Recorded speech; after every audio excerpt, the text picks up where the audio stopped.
샬롬 흑 3권 네 번째. 한갑은 기운이 지쳤는지 어머니가 끄는 대로 끌려간다. 얘야, 너 그 정근이 녀석한테 무슨 소리를 들었나 보다마는 그 녀석의 말을 어떻게 믿니? 그 녀석 남봉 녀석 아니냐?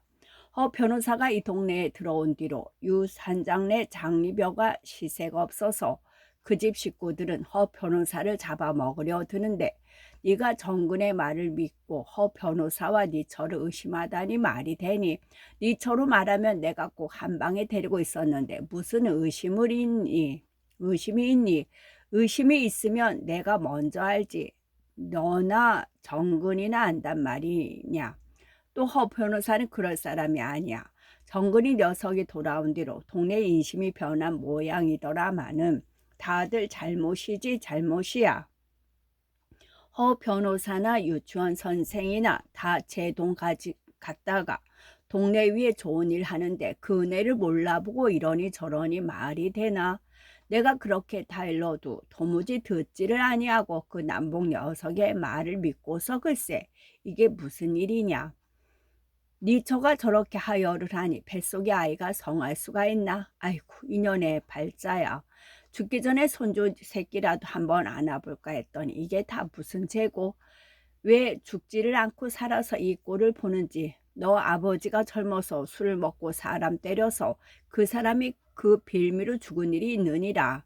네 아버지가 마음이 착하지만은 우뚝하는 성미가 있고 술이 취하면 앞뒤를 가리지 못하는 성미가 있더니 너도 그 성미를 닮았구나. 그래도 네 아버지는 친구를 그렇게 죽인 뒤로는 도무지 술을 입에도 아니 대고 말도 아니하고 그러셨단다.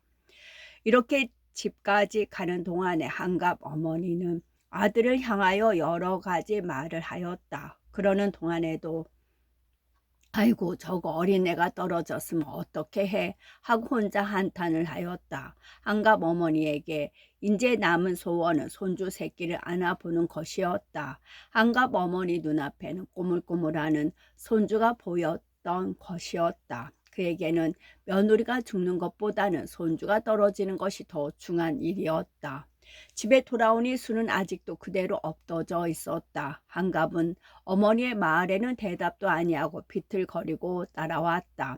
한갑은 머리가 아프고 몸이 노곤한 것을 깨달았다. 그리고 정신을 아무리 분명히 차리려 하여도 마치 깨어진 질그릇 조각을 모아서 제대로 만들려는 것 모양으로 모여지지가 아니하였다. 그의 고개는 꼬박꼬박 앞으로 수그러져 만지고 눈은 감겼다. 머리가 이리 놓이고 저리 놓이고 하였다. 읍내 갈보집에서 정근할게 실컷 술을 얻어먹고 그 잠깐 자기까지 하고 나온 것이었다. 숭이가 죽일 놈이 나는 거 숭이가 전에는 물론이거니와 지금도 때때로 숭과 순이가 미래한다는 거 순의 뱃속에 있는 아이가 누구의 아이인 줄 아느냐 하는 것 등의 선전을 받고 20리나 넘는 길을 다른박질내 온 그였다. 단순한 생각을 가진 한갑은 정근의 그럴듯한 선전에 그만 더 참을 수가 없이 되어 감옥에서 아내 죽인 죄수에게 듣던 이야기 그대로 실행을 해본 것이었다. 그러나 술이 주던 기운이 없어짐에 한감은 그만 푹 누그러졌다. 그는 무슨 큰일을 저지른 듯 싶고 또 당연히 할 일을 다 못한 듯도 싶었다. 가끔 고개를 번쩍 들고 무엇이라고 중얼대놓고 정신을 잃어버리고 말았다. 어머니가 하는 말도 어떤 말은 귀에 들어오고 어떤 말은 귀에 들어오지 아니하였다. 한갑은 토당에 쓰러진 아내를 물끄러미 들여다보고 고개를 번쩍 들며 인연 죽어라 하고 한번 뽐내고는 어머니한테 끌려서 방으로 들어갔다. 숭은 선희를 데리고 응급치료 제구를 들고 한갑의 집으로 왔다. 숭은 한갑의 신이 문 밖에 놓인 것을 봤다. 선희는 무엇을 무서워하는 사람 모양으로 눈을 이리저리 굴렀다. 숭은 전우를 돌아볼 새가 없었다. 순의 곁에 쭈그리고 앉아서 순의 발목을 들어 맥을 보았다. 점에는 맥이 끊어진 것 같았으나 서투른 사람이 하는 모양으로 이리저리 옮겨 쥐어 보니 희미하게나마 맥이 뛰는 것을 알았다. 선이는 숭의 눈만 바라보고 있다가 숭이가 고개를 끄덕이는 것을 보아서 맥이 있다는 것을 알았다. 우선 방으로 들여 누워야겠습니다. 하고 숭은 순의 피 흐르는 이마를 만지며 어머니에게 말하였다. 어머니는 덜덜 떨며 숭과 선이를 번갈아 바라보다가 숭의 말에 비로소 마음을 놓은 듯이 그럼 아랫간에 들여 뉘지 하고 자기 방으로 들어가 자기가 깔았던 요를 바로 잡아 깔고 벽에를 바로 놓고 자 이리로 들어오지 웬 괜찮을까 하고 문에서 내다보고 있다. 그 주름 잡힌 검은 얼굴, 그 쥐어뜯다가 남겨놓은 듯한 희끗희끗한 머리카락, 그 피곤한 듯한 찌그러진 눈, 불빛에 비친 한갑 어머니의 모양은 산 사람과 같지는 아니하였다. 일생에 근심과 가난과 잠시도 떠나보지 못하고 부대낀 그에게는 절망하거나 슬퍼할 기운도 없는 것 같았다. 그처럼 무표정이었다. 숭은 한 팔을 순의 목에 밑에 놓고 한 팔을 무릎마디 밑에 넣어서 순을 가만히 안아 져들었다. 그렇게도 제품이 안기고 싶어하던 가여운 순을 이렇게 불행하게 된 때에 안아주는 것이 슬펐다. 방문을 들어가 누이려 할 때 순은 가만히 눈을 떴다. 저를 아는 것이 숭인 것을 보고 깜짝 놀라는 표정을 하였다. 그리고는 다시 눈을 감았다. 자리에 누이고 나서 일어설 때에는 숭의 팔과 가슴에는 순의 피가 빨갛게 묻었다. 저는 시집 가기를 원치 않습니다. 그냥 선생님 댁에 있게 해주세요. 하고 지난 가을 숭이가 순도로 한가비와 혼인하기를 권할 때 참으로 하기 어려운 듯이 말하던 것을 숭은 기억한다. 그러나 숭이가 제3 권하는 말에는 그러면 무엇이나 선생님 하라는 대로 하겠습니다. 다 저를 위해서 하시는 말씀이니까 하고 낯색이 변하고 울먹하던 것을 숭은 기억한다. 수는 한갑에게 시집가고 싶어 간 것은 아니었다. 숭이가 한갑과 혼인하라고 한 것이었다. 순의 생각에 자기의 숭에게 대한 사랑은 영원히 닿을 수 없는 공상이었다. 그리고 제 처지에 일생을 혼자 살아간다는 것도 가망이 없는 일이었다. 그래서 숭에게 대한 끊일 수 없는 애모의 정을 아는 채 한갑에게로 시집을 간 것이었다. 숭도 이것을 모름이 아니었다. 이마가 터져서 피가 흐르고 머리채가 끌들려서 흐트러지고 하체가 피투성이가 되어서 누워있는 순을 바라볼 때 숭은 가슴이 아프고 눈물이 복받쳐 오름을 깨달았다. 아, 불쌍한 귀여운 계집애 하고 한탄이 아니 나올 수가 없었다. 숭과 선이는 의사와 간호모 모양으로 이마 터진 데를 씻고 싸매고 그리고는 선이에게 맡기고 숭은 밖으로 나왔다. 하늘엔 별이 총총하였다. 초저녁에 떠들던 구름도 쓰러지고 말았다. 끝없이 넓은 곳, 끝없이 오랜 덫에 나고 괴로워하고 죽고 하는 인생이 심히 가여웠다. 숭은 망연하게 하늘을 바라보며 한숨을 쉬었다. 선이가 순의 출애를 막는 일을 제 힘껏 지시껏 다 하고 밖으로 나와서 숭을 찾았다. 의사를 불러야겠어요 하고 선이는 하늘을 바라보고 섰는 숭의 곁에 와 서며 이마에 땀을 씻었다. 피가 많이 나요? 하고 숭은 꿈에서 깬 듯이 물었다. 대단해요 하고 선이는 한숨을 지었다. 내가 가서 의사를 데려오지요. 그럼 여기 계세요. 계셔서 봐주세요. 불쌍한 사람입니다. 하고 숭은 읍을 향하고 걷기를 시작하였다. 선이는 숭의 모습이 어둠 속에 쓰러지는 것을 보고 또 한 번 한숨을 쉬고 숭이가 바라보던 하늘을 바라봤다. 별들이 영원한 찬빛을 반짝이고 있었다. 선이는 책 속에서 본 대로 순에게 소금을 먹이고 간호를 하고 있었다. 옆방에서는 한가비가 드렁드렁 코를 골고 있었다. 가끔 알아듣지도 못할 소리를 중얼대고 있었다. 한갑 어머니는 정신없이 한편 구석에 쭈그리고 앉아 있었다. 아이고 이를 어쩌나 좀 어떠냐 이러한 말을 할 기운도 없는 것 같았다. 마치 아무러한 생각도 없이 쉴 새 없는 근심과 슬픔에 신경이 모두 무뎌진 것 같다고 선이는 생각하였다.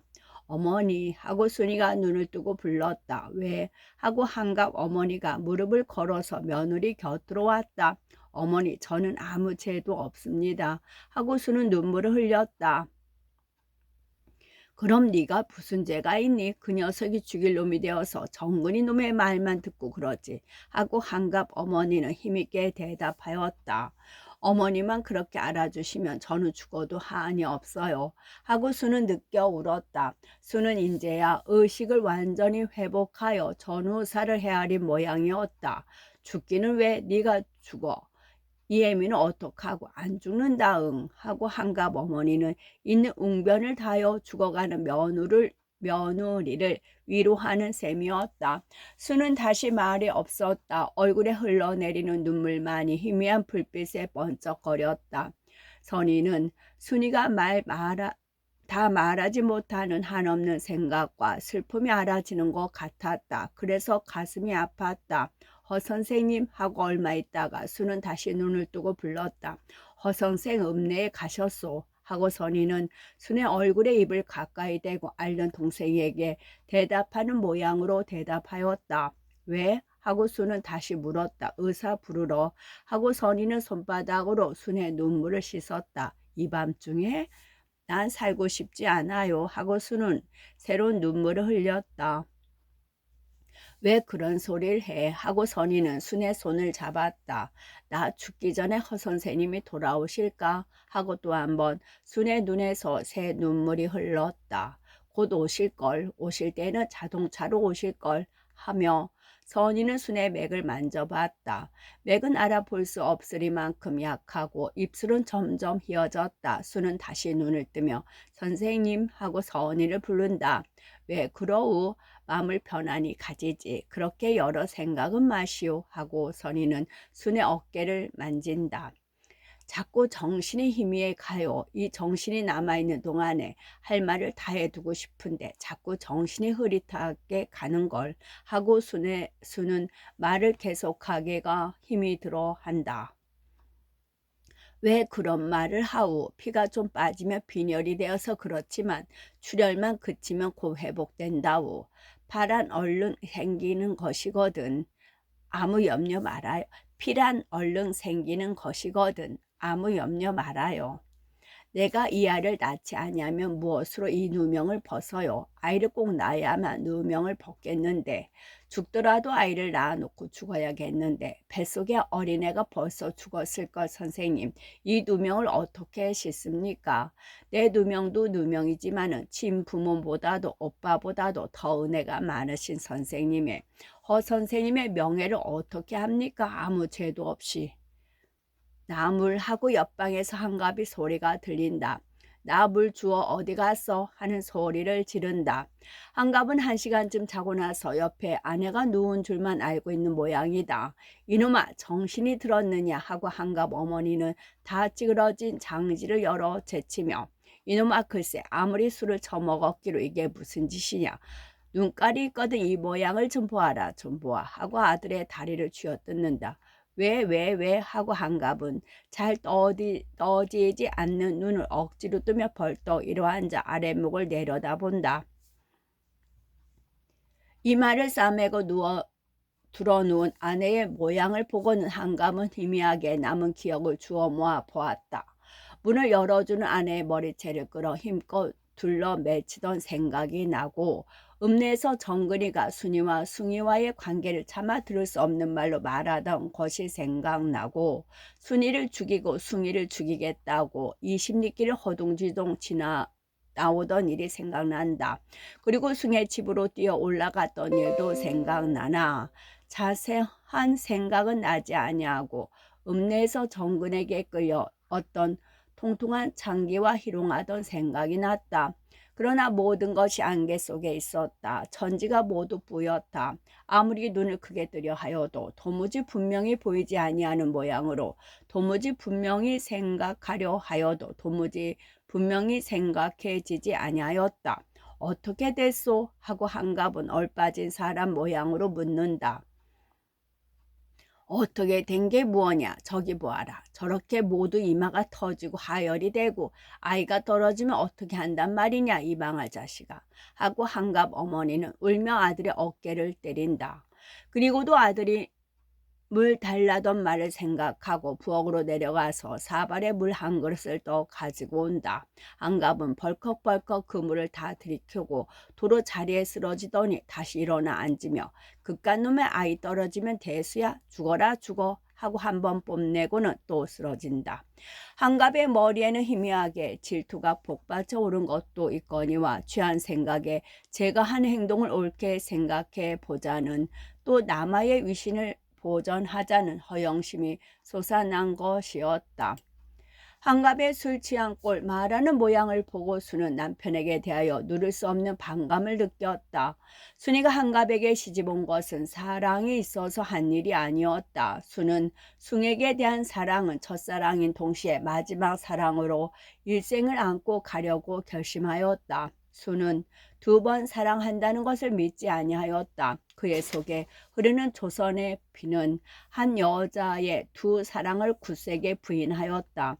그는 자기가 타고난 사랑을 숭에게 다 바쳐버리고 말았다. 그리고 순이가 한갑에게 시집을 온 것은 숭을 위함이었다. 오직 그것뿐이었다. 그러나 순이가 제 사랑을 희생하는 것으로 숭을 불명예에서 구원해내지 못한 것을 생각할 때에 오직 후회가 날 뿐이었다.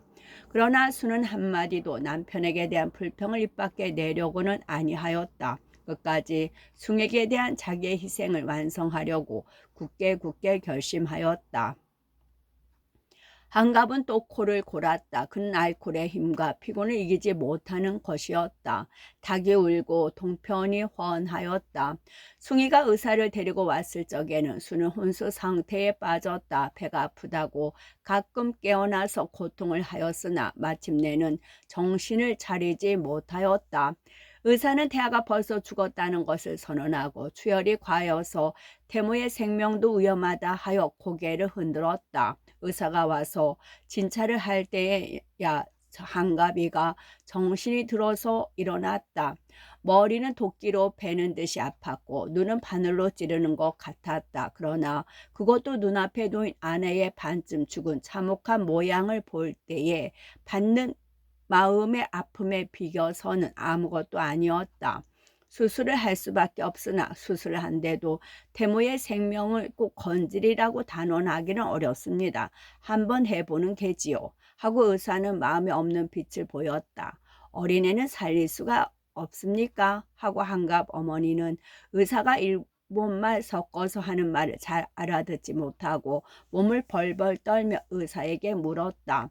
의사는 힐끗 한갑 어머니를 보기만 하고 대답이 없었다. 어떻게 할까? 하고 숭은 한갑에게 물었다. 어떻게든 사람은 살려야지 하고 한갑은 시끈시끈하며 힘없이 대답하였다. 그러면 수술을 해도 좋은가? 태아는 벌써 죽었다니까 하고 숭은 엄숙한 눈으로 한갑을 노려보았다.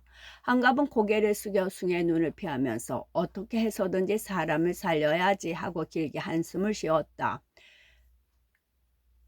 티태 수술은 부모나 호주의 승낙이 없으면 안 하는 것이니까 하고 의사는 한갑을 돌아보았다. 어떻게 해서든지 사람만 살려주세요 하고 한갑은 애원하는 어조로 말하였다. 그의 눈에는 눈물이 있었다. 그럼 승낙하시오 하고 의사는 수술비는 허숭이가 담당할 것을 잘 알기 때문에 안심하고 잼쳐 물었다. 그럼 살려야죠. 사람이 살아야죠. 하고 한갑은 수술하면 꼭 살아요. 하고 의사를 쳐다봤다. 어린애를 살려주시오. 하고 한갑 어머니는 2 손바닥을 마주대고 빌었다. 어린애는 벌써 죽었어요. 태무의 생명도 꼭 살아나리라고 장담할 수는 없어요. 피가 많이 쏟아져서 심장이 대단히 약해졌으니까 원이 심장이 100일 날까 하고 의사는 아무쪼록 옷이 더러운 방바닥에 닿지 않으려 하려는 자세로 환자의 2 발목을 잡는다. 이거 원 맥이 약해서 하고 의사는 간호부를 시켜 주사 준비를 시킨다. 순의 흰팔을 걷어올리고 의사는 무쇠 투명한 약으로 주사를 놓았다. 그리고 발목을 붙들고 맥이 살아 나오기를 기다리고 눈을 벌리고 회전 전등을 비추어 보기도 하였다. 한갑만을 입회시키기로 하고 숭은 선희와 한갑 어머니를 데리고 밖으로 나왔다. 한갑 어머니는 들어가 본다고 몇 번이나 숭의 팔을 부리쳤으나 숭은 안 가보시는 게 좋습니다 하고 굳이 말렸다. 아이고, 이 늙은 년이 죽더라도 손주 새끼만 살려주. 그게 죽으면 내가 어떻게 사나 하고 한갑 어머니의 감정은 마치 얼어붙었던 것이 녹아 터지는 모양으로 소리를 지르며 흐르기 시작하였다. 영감 하고 의사가 문을 열고 방에 나오며 숭을 부른다. 네, 어찌 됐어요? 하고 숭은 깜짝 놀라서 물었다.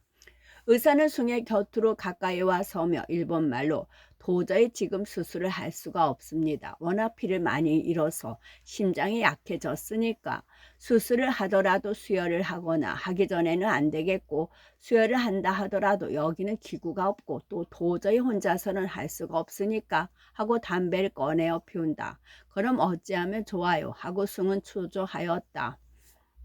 글쎄요, 원출혈하는 환자를 읍으로 데리고 가기도 어렵고 걱정입니다. 그러면 도와드릴 의사를 한 번 더 정할까요? 제가 곧 갔다가 오지요. 헌데 대단히 중태란 말씀이야요. 수술을 한데도 원 자신이 없습니다. 그려. 그야 힘껏 해보셔서 안 되는 거야 어찌합니까? 그저 할 수 있는 일은 다 해보아야지요. 의사는 제가 눈에 들었던 순이가 제 첩으로 달래다가 망신만 당하는 원인이 되었던 순이가 이 지경을 당하여 제 손에 생명을 맡기게 된 것이 마음에 고소하기도 하고 그렇다고 꼭 살려낼 자신이 없는 제 솜씨가 미약한 것이 부끄럽기도 하였다. 마침내 의사가 한가비를 데리고 읍내로 들어가 수술 재고와 다른 의사를 데려오기로 하고 숭과 선희가 그동안의 환자 곁에 있어서 30분에 한 번씩 강심제 주사를 하며 경계하기로 하였다. 의사가 젊은 의사를 데리고 수술 재고를 가지고 돌아온 것은 3시간쯤 뒤였다. 그는 급한 환자들 대강 보고 작년에 의전을 졸업하고 새로 개업한 의사를 데리고 왔다. 첫째로 할 일은 수혈이었다. 혈형을 검사한 결과 순의 피에 맞는 것은 숭의 피뿐이었다. 내 피를 넣어도 좋은가 하고 숭은 한갑에게 물었다. 면목 없네. 어찌해서든지 살려만 주게. 자네 은혜는 백골 난망일세 하고 한갑은 숭을 바라봤다. 숭은 한갑의 말에는 대답을 아니하고 의사가 명하는 대로 누워서 왼쪽 팔에 피를 뽑혔다. 수는 수혈받은 팔을 소독할 때 눈을 떴다. 낯선 사람들이 많이 둘러선 것을 보고 눈을 크게 떴다. 선희는 피를 넣수. 허 선생님 피를 빼어서 넣수. 그 피를 넣으면 나을 테니 안심하오 하고 어깨를 누르고 있었다. 수는 눈을 굴러서 숭을 찾았다. 그리고는 다시 눈을 감았다. 서투른 의사는 젊은 여자의 정맥을 찾아내기에도 여간 고생이 아니었다. 마침내 절개를 하고서 정맥을 찾아서 침을 꽂을 수가 있었다. 숭의 피는 그 구멍으로 순의 혈관에 들어갔다. 사람들은 피가 흘러 들어가는 것을 숨도 안 쉬고 보고 있었다. 수혈이 다 끝나는 동안에는 벌써 숭의 피는 순의 심장을 거쳐서 몇십 번이나 순의 전신을 돌았을 것이다. 수혈이 끝난 지 10분이나 지나서 순의 두 뺨에는 불그레한 빛이 돌았다. 그리고 발목을 잡고 앉아있는 선희의 손가락에는 맥이 차차 힘있게 뛰는 것이 눈에 분명히 감각되었다. 맥이 살아납니다 하고 선희가 물러앉았을 때 의사는 선희의 몸에 손을 스치며 쭈그리고 앉아서 순의 맥을 본다. 상당히 긴장이 있군 하고 일본말로 중얼거리고 시작할까 하고 젊은 의사를 돌아본다. 젊은 의사는 대답이 없다. 곤란한데 하고 맥을 보던 의사가 일어나며 눈을 감고 무엇을 생각한다. 아무리 하여도 해본 경험 없는 부위과 수술을 할 생각이 나지 아니한 것이었다. 손군 해보려나 하고 젊은 의사를 보고 물었다. 손군이라는 의사는 학교에 다닐 때 부위과 수술을 견습하던 것이 기억되나 실습기에는 내과 외 외과를 보았을 뿐이요 산부인과는 구경도 못하였던 것을 후회하였다. 한번 해보고 싶은 마음도 없지 아니하나 하겠다고 할 용기가 잘 나지 아니하였다. 선생께서 하시지요. 저는 도와드리지요. 하고 젊은 의사는 선배에게 사양하였다. 숭은 이 두 의사가 도무지 신임이 되지 아니하였다. 자신 없는 수술을 해달라고 할 생각이 없었다. 선배되는 의사는 환자의 배를 한번 만져보았다. 그리고 태아의 위치를 결정하는 모양으로 이리저리 쓸어보았다. 그러나 별로 무엇을 아는 것 같지 아니하였다. 의사는 또 마치 태아의 신음을 들으려는 것 같이 귀를 환자의 배에 대었다. 이 귀를 대어보고 저 귀를 대어보았다. 선희가 보기에도 지금은 의사가 이런 일을 할 때가 아닌 것 같았다. 애기 집이 터졌나? 이런 소리도 중얼거려 보았다. 어떻게 출혈이 되다가도 감쪽하지 않는 수도 있건만은 하고 태아는 벌써 죽었다던 자기의 진단을 스스로 부정하면서 또 한 번 귀를 환자의 배에 대어 보았다. 그리고는 뱃속의 모양을 만져보아서 알려는 것 같이 두루 만졌다. 그리고는 환자의 배를 덮고 환자의 눈을 회전 전등으로 한번 비추어 보고 환자의 두 발목을 짚고 맥을 보고 그리고는 환자의 손톱과 발톱을 보고 환자의 다리를 쓸어보고 그러고는 니켈 곽에 넣은 알코올 면으로 손을 씻고 그리고는 뒤로 물러앉아서 암만 해도 맥이 염려걸 하고 또 눈을 감는다. 수는 무슨 말을 하고 싶은 듯이 입을 우물우물하였다. 선희는 얼른 미움을 숟가락에 떠서 순의 입에 넣었다.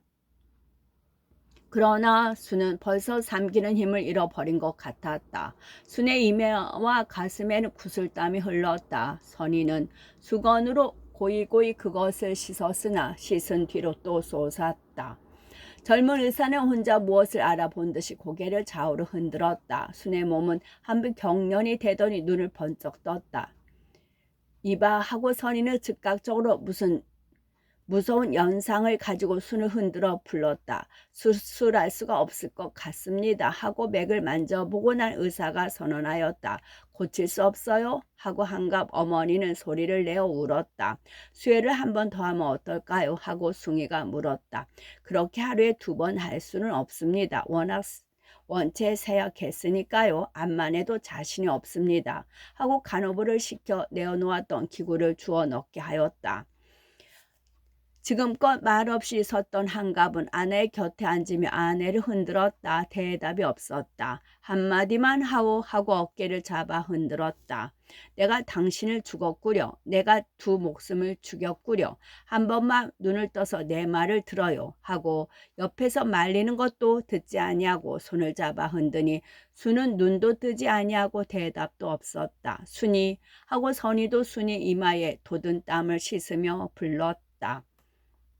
수는 눈을 뜨려고 애쓰는 듯이 반쯤 눈을 떴다. 그리고 하고 싶은 말이 있는 것처럼 입술을 움직였다. 숭은 한갑의 등 뒤에 서서 순을 내려다보고 쏟아지려는 눈물을 억지로 빨아들였다. 마음 같아서는 임종이 한번 안아주고라도 싶었다. 그러나 절대 그럴 수는 없는 것이다.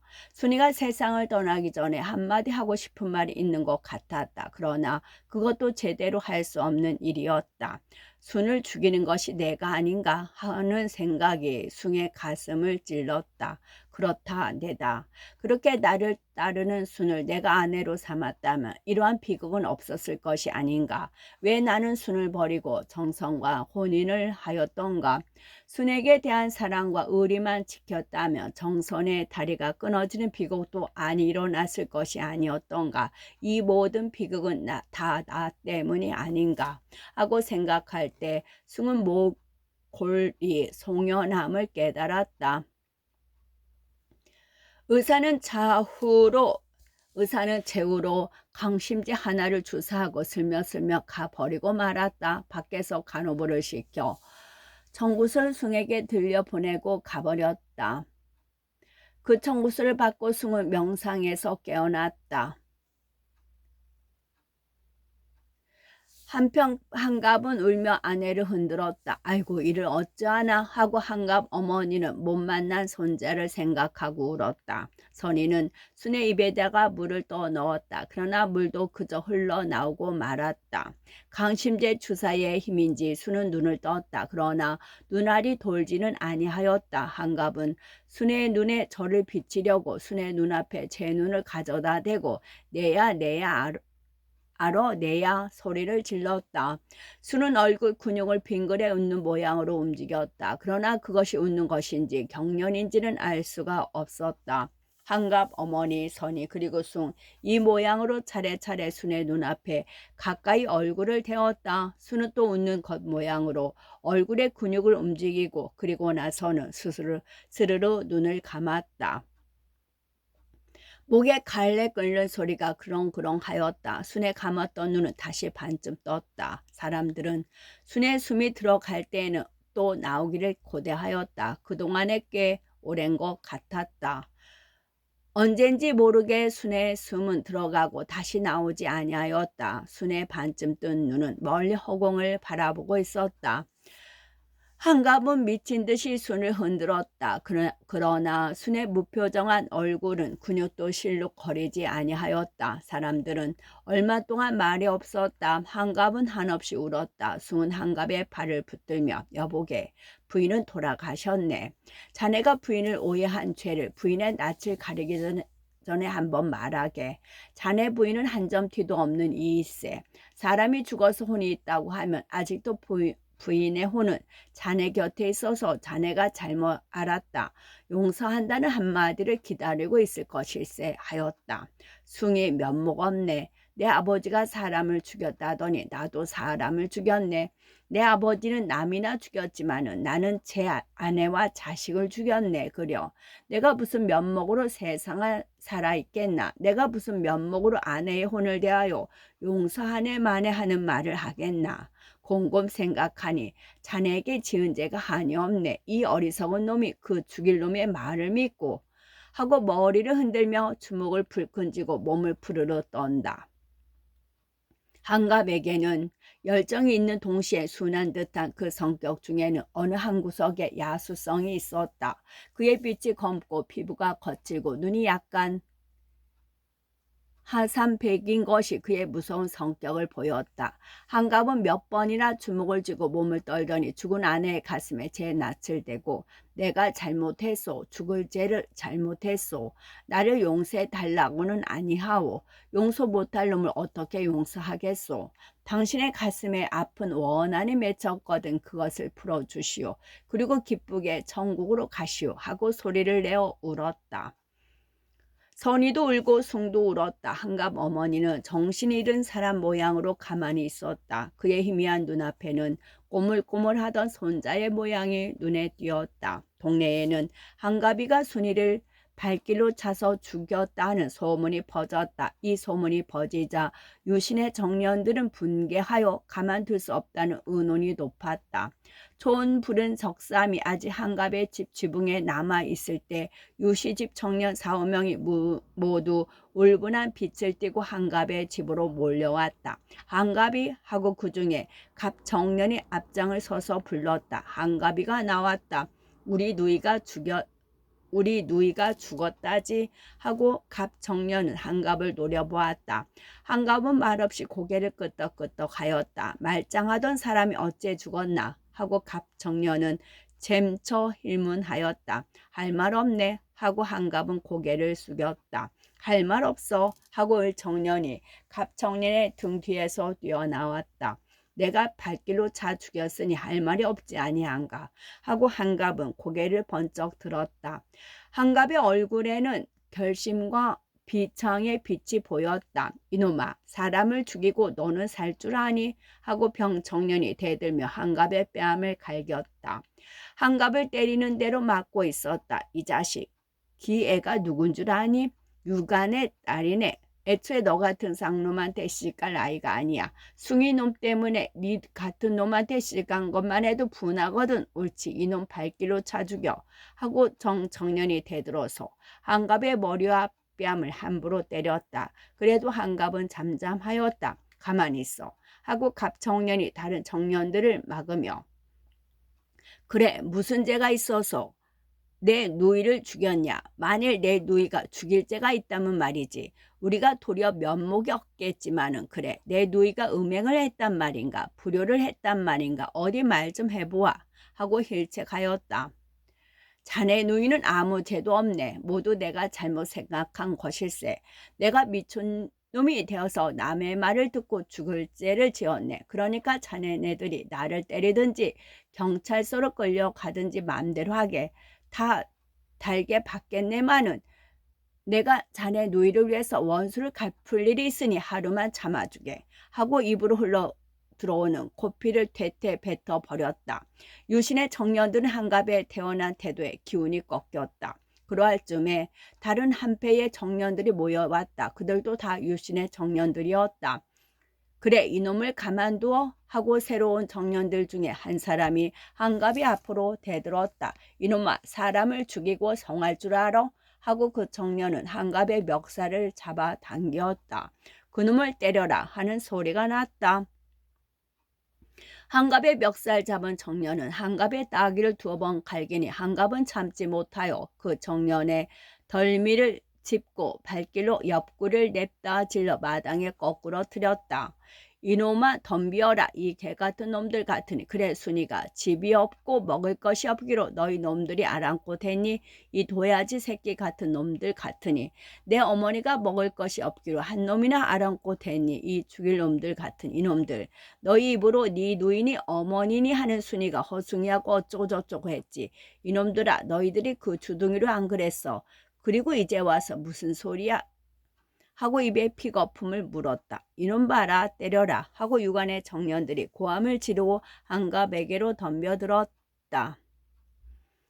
한갑은 혼자서 이리 치고 저리 치고 5, 6명이나 때려 뉘었다. 그러나 어젯밤 술에 골고 낮이 기울도록 밥도 아니 먹은 한갑은 기운이 지나였다. 한갑은 땅에 엎드려져서 몰매를 맞았다. 한갑 어머니가 나와서 울고 소리를 질러 사람 살려 사람 살려 하고 외쳤으나 구경꾼만 모여들 뿐이었다.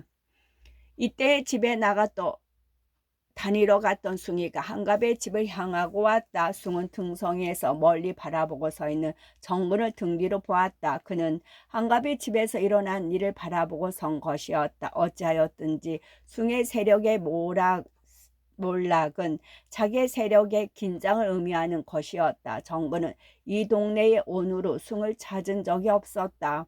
혹 길에서 만나게 되더라도 외면하고 다른 데로 피해버린 것이었다. 숭은 정근을 볼 때에 울분한 생각이 폭발하였다. 이 모든 비극은 정근이가 만들어낸 것을 생각하면 참을 수가 없이 분하였다. 여보게 정근이 하고 숭은 정신없이 서 있는 정근을 불렀다.